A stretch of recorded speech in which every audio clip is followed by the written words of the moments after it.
तर आज आपण बनवणार आहोत चॉकलेट सँडविच. खूप सिंपल रेसिपी आहे आणि खूप छान आहे. तर नमस्कार, तुमच्या सर्वांचं पुन्हा एकदा माझ्या गीता स्ट्रीम किचन या चॅनलमध्ये खूप स्वागत आहे. तर इथे मी डार्क कंपाऊंड घेतलेला आहे. इथे मी 50 ग्रॅम घेतलेला आहे डार्क कंपाऊंड आणि ते आधी मी बारीक कापून घेतलेलं आहे, त्याचे तुकडे करून घेतलेले आहेत आणि ते मी एका पातेल्यामध्ये काढून घेतलेले आहेत. तर आपण आता याच्यामध्ये गरम दूध ॲड करणार आहोत. दूध आपल्याला एकदाच ॲड करायचं नाही आहे.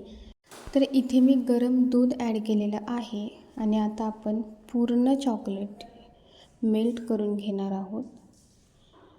तर इथे आता मी चॉकलेट मेल्ट करून घेते आहे. तुम्हाला जर वाटलं की दूध जास्तच झालं आहे किंवा चॉकलेट थोडंफार पातळ झालं आहे, तर तुम्ही 5 ते 10 मिनटं फ्रीजमध्ये ठेवून द्या, म्हणजे ते नॉर्मल जाड होईल. तर इथे पूर्ण चॉकलेट मेल्ट झाल्यानंतर आपल्याला त्याच्यामध्ये थोडं बटर ॲड करायचं आहे आणि बटर ॲड करून झाल्यानंतर पुन्हा आपल्याला ते पूर्ण मिक्स करून घ्यायचं आहे. तर इथे तुम्ही बघू शकता की आपलं चॉकलेट छान तयार झालेलं आहे. तर आता मी इथे ब्रेड घेतलेले आहेत. तर इथे मी 2 ब्रेड घेतलेले आहेत. तर आधी आपण एका ब्रेडवरती आपण जे चॉकलेट तयार करून घेतलेलं आहे ते आधी आपण याच्यावरती स्प्रेड करून घेणार आहोत. तर ह्या पूर्ण ब्रेडवरती आपल्याला सर्व साईडने चॉकलेट छान स्प्रेड करून घ्यायचा आहे. तर इथे आता मी सर्व साईडने चॉकलेट स्प्रेड करून घेतलेलं आहे. तुम्ही बघू शकता मस्त असं मी चॉकलेट लावून घेतलेलं आहे. तर आता आपण याच्यावरती चॉको चिप्स ॲड करणार आहोत. तर इथे मी आता याच्यावरती चॉको चिप्स ॲड केलेले आहेत. मी ते खूप सारे असे चॉको चिप्स ॲड केलेले आहेत. तर चॉको चिप्स ॲड करून झाल्यानंतर आपण जो दुसरा ब्रेड घेतलेला आहे त्या ब्रेडलासुद्धा आपल्याला पूर्ण सर्व साईडने चॉकलेट लावून घ्यायचा आहे आणि तो आपल्याला त्या ब्रेडवरती लावून घ्यायचा आहे.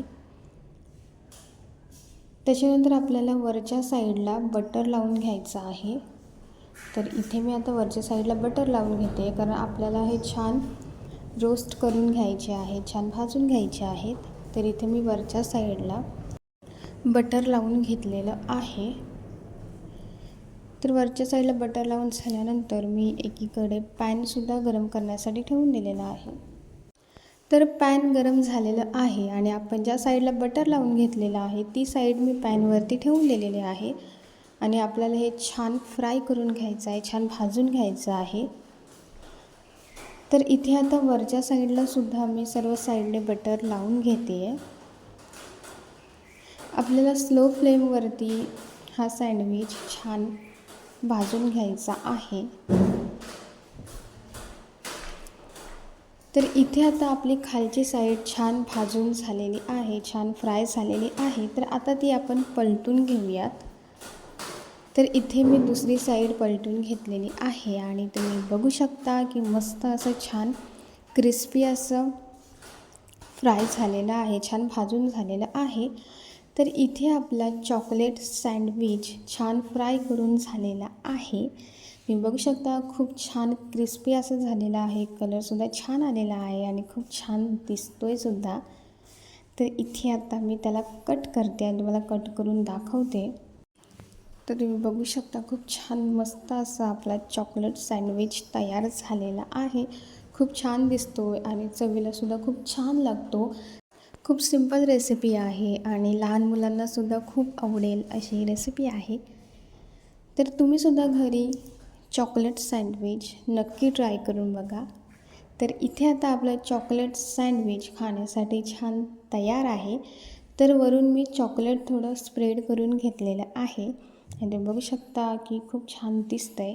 तर तुम्हीसुद्धा अशा पद्धतीने चॉकलेट सँडविच नक्की ट्राय करून बघा आणि तुम्हाला ही रेसिपी कशी वाटली कमेंटमध्ये नक्की सांगा. थँक्यू.